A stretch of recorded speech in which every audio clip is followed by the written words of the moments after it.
देखिए क्लास, ये question test में भी आया था कि किसी चीज़ में अगर दो डिस्काउंट दिए जा रहे हों, यानी 15% और 4% का, तो दो डिस्काउंट की जगह पर एक ही ऐसा डिस्काउंट दे दिया जाए जो कि इन दोनों के डिस्काउंट के परसेंट के बराबर हो।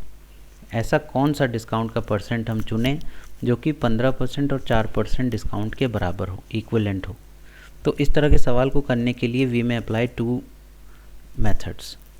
एक तो हमारा जनरल मेथड है जो छोटी क्लासेस में हम लोग ने पढ़ा था, ठीक, एक वो मेथड है। दूसरा मैंने आपको पिछली वीडियो में बताया था जो शॉर्टकट मेथड वाली वीडियो थी डिस्काउंट की, उसमें भी आप जा कर के देख सकते हैं। तो ये सवाल को हम लोग पहले करते हैं शॉर्टकट मेथड से, तो देखते हैं कैसे आता है इसका आंसर। हमको क्या क्या दे रखा है, यहाँ पे लिखेंगे सॉल्यूशन, और सबसे पहले हमें दे रखा है डिस्काउंट 1 की value which is equals to 15%, है ना। पहले दे रखी है डिस्काउंट 1 की वैल्यू 15% और उसके बाद दे रखी है 4%। तो 15% हम लोग लिखते हैं, इसको यहाँ से हटाएं और इसकी जगह लिख दें 15%, ठीक। और डिस्काउंट 2 जो है वो कितना दे रखा है हमें, 4% का दे रखा है। ये हो गया, discount 1 is given and discount 2 is given.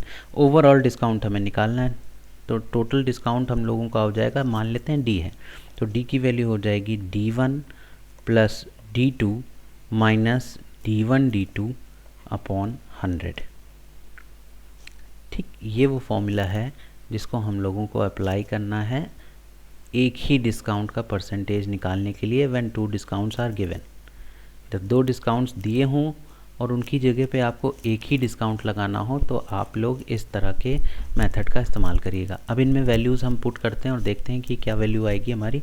तो टोटल डिस्काउंट हो जाएगा हमारा D1 कितना है 15 प्लस D2 कितना है 4 माइनस D1 D2 यानी 15 इंटू 4 अपॉन 100। तो इसको हम सॉल्व करते हैं, 15 प्लस 4 19 माइनस 60 अपॉन 100 यानी कि 19 माइनस 0.60। 19 में से 0.60 को जब आप माइनस करेंगे तो वैल्यू आएगी 18.4। तो डिस्काउंट का परसेंट आ गया हमारा 18.4%। So this is what, this is the answer जो कि पूछा गया था, 18.4%। ये टेस्ट में क्वेश्चन आया था और बहुत से बच्चे नहीं कर पाए थे। तो इसको इस ढंग से करिएगा आप कि D1 की वैल्यू अगर D2 की दे रखी हो तो आप इस तरह से फॉर्मूला लगा के कर सकते हैं, ठीक है। ओहो, ये O बन गया, इट शुड बी D%। अब हम लोगों को जनरल मेथड से पूछ रहा था कि अगर जनरल मेथड आप लगाएं तो कैसे इसका आंसर आएगा। तो जनरल मेथड करने के लिए आप मान लेंगे let the mark price equals to 100। मान लेते हैं मार्क प्राइस कितना है 100 है, तो 2 डिस्काउंट लगे हैं इसमें, सेलिंग प्राइस की वैल्यू हो जाएगी, 2 डिस्काउंट इसमें लगे हैं। एक तो पहला लगा है 15% का, मार्क प्राइस पे 15% का डिस्काउंट, तो हो जाएगा mark price into D1 minus 100 minus D1 यानी कि 100 में से 15 गया, पहला है D1, तो 100 में से 15 गया, कितना बचा 85 अपॉन 100 इंटू D2 कितना है 4%, तो 100 में से 4 गया, कितना होता है 96 अपॉन 100। तो जब आप इसकी वैल्यू आप निकालेंगे तो पहला दोनों डिस्काउंट का मैंने SP सेलिंग प्राइस निकाल लिया, कितना हो गया 100 का मल्टीप्लाई करा जा रहा है, ये देखिए 100 से 100 तो एक चला गया। अब आपको सिंपली क्या करना है 85 में 96 का मल्टीप्लाई करना है, जो आंसर आया उसको आपको 100 से डिवाइड कर देना है, तो हो जाएगा कितना 81.6, ठीक। ये 81.6 रुपीज़ आ गया। हमारा मार्क प्राइस था 100 और सेलिंग प्राइस हमारा बिकने के मतलब 2 डिस्काउंट लगाने के बाद वो बिकेगा कितने का 81.6।